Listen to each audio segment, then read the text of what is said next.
If it's too loud, cover your ears, or ask the other person to be quiet. On the ride home from the clinic, the rain comes. David holds his hands over his ears, blocking the tiny squeaks of the windshield wipers against the glass. David hears everything extra loud, Stephanie says. Milk being poured, shopping carts clanging at the grocery store, the pet guinea pig squealing. The school bus braking as it pulls up to the corner, the whoosh of the bus door opening.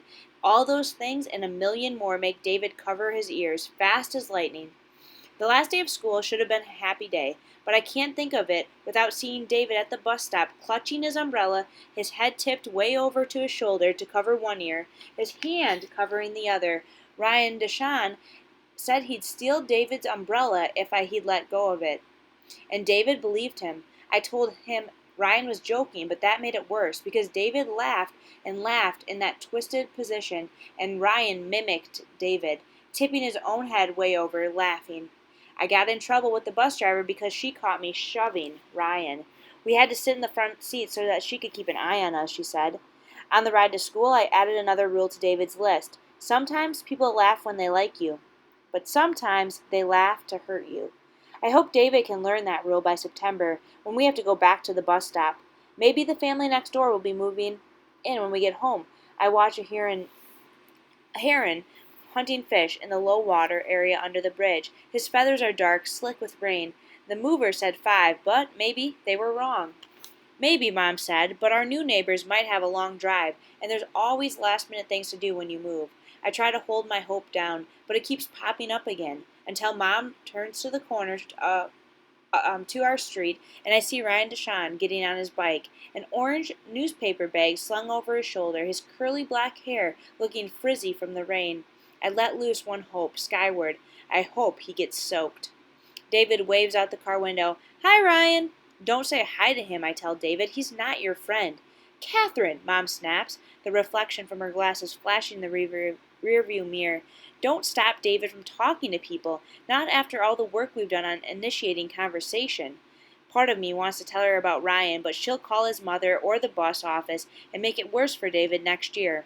Mom doesn't understand how not everyone is on David's side. I ran into Ryan's mom the other day, and she was telling me all the fun things the community center is sponsoring for kids this summer, Mom says. Wouldn't you like to sign up for something, Catherine? Why is it the minute kids have free time, parents want to fill it up? She said they're having swimming lessons, tennis, yoga, Mom continues. They're even sponsoring a few bus trips and summer dance. Wouldn't that be fun? I have a rule against dancing, I tell her. No dancing unless I'm alone in my room or it's pitch black dark. Don't be silly. I think it sounds wonderful. I want to say, then you do it, but that'll get me in trouble. If you don't want to do something, say, I'll think about it, and maybe the asker will forget the whole bad idea. I'll think about it. I lean forward, looking between the front seats, until I see the driveway next door, a long strip of rain-black tar, empty. I fall back into my seat. All afternoon, I try to keep too busy to check my watch every 15 minutes, but by 4 o'clock, I can't stand waiting in my room anymore. I take my sketchbook and head for the porch, where there's a good view of the neighbor's driveway. As soon as I open the front door, I hear Mom's voice from somewhere down the hallway. Please stop asking me, David. Dad'll pick you up at 5 o'clock, and that's the last time I'm saying it. I rush outside to our porch swing, worried Mom's next words will be, Why don't you find Catherine and see what she's doing? I draw to a steady patter of rain on the roof, and cars gushing through the puddles on the road. At 4:45, a slow splashing makes me look up. A minivan passes through a puddle and into the driveway next door. I pull my feet up onto the swing, watching over the top of my sketchbook. A woman gets out of the van and runs for the porch, her purse held over her short hair. From the passenger side, a girl climbs out, tall with straight brown hair, falling past her elbows. She's not fat or skinny, a perfect in-between. She doesn't run, just walks like the rain doesn't bother her at all. Sitting here, thinking about what happened with Jason and seeing Ryan, I figure today might be a bad luck day, and I should let all that bad luck run out overnight before I try something else big. Plus, I haven't baked anything yet, and I want my introducing day to be perfect, not me standing on her porch dripping wet, handing her soggy cookies.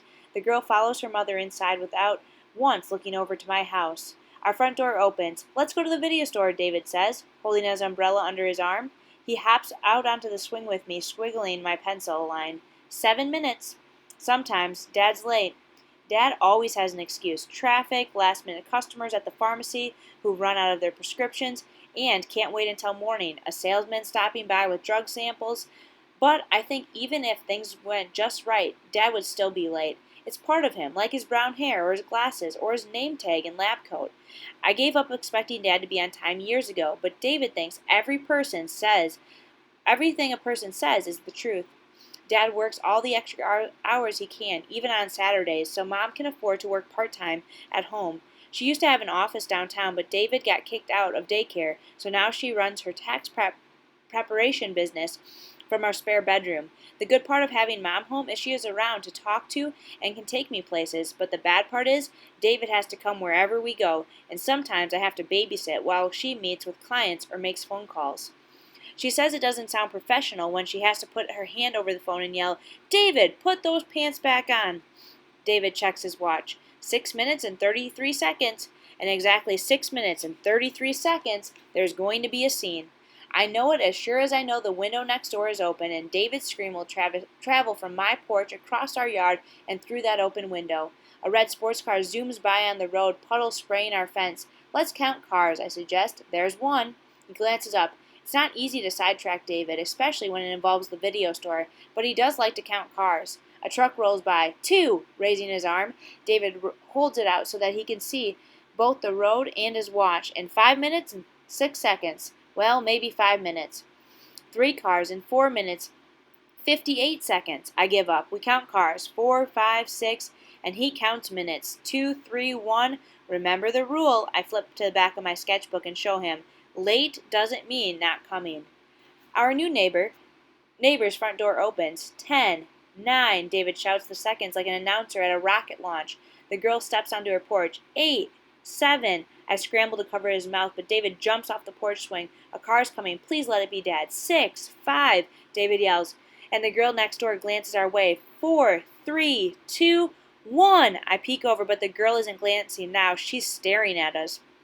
7 cars, David screams as a car goes past. The whole world is covered with buttons, and not one of them is mine. I jump up to stop his hands, flapping now like 2 fierce and angry birds. "Is he okay?" the girl calls. "I could help you look for it."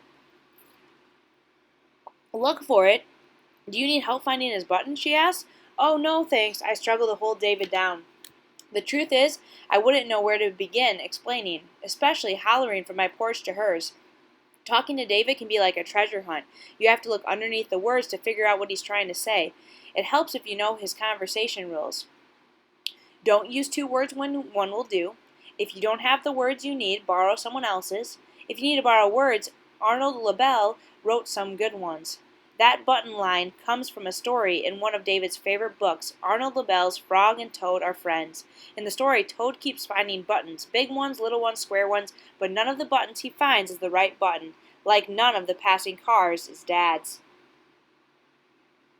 But that would take too much explaining, and the girl is already going back inside her house. No cookies, no trading hi or my name is, no flashlight discussion or even a nice to meet you. Her first ever words to me were, "Is he okay?" "I'll pick you up at 5 o'clock, David whispers. A tear glimmers like a tiny pearl on David's eyelashes. My grip on him softens. Dad's still coming, I say. Late doesn't mean not coming. But those words don't help, so I reach over, wipe away his tear with the side of my thumb, and say the only words I know will calm him.